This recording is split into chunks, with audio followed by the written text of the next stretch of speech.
Hello guys, in today's video I will be showing you how to fix Capcut remove background problem. So the answer is easy, just go to the settings and then scroll down to the apps section and then go to the search and search Capcut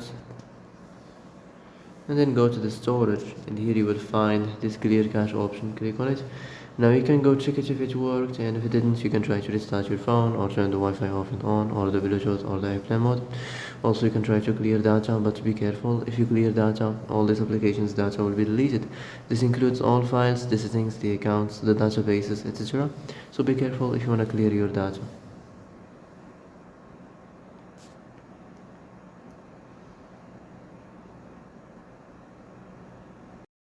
And that's it for today's video. I hope this is the answer you've been looking for. If you like this video, don't forget to like and subscribe, and see you in the next video. Thanks for watching.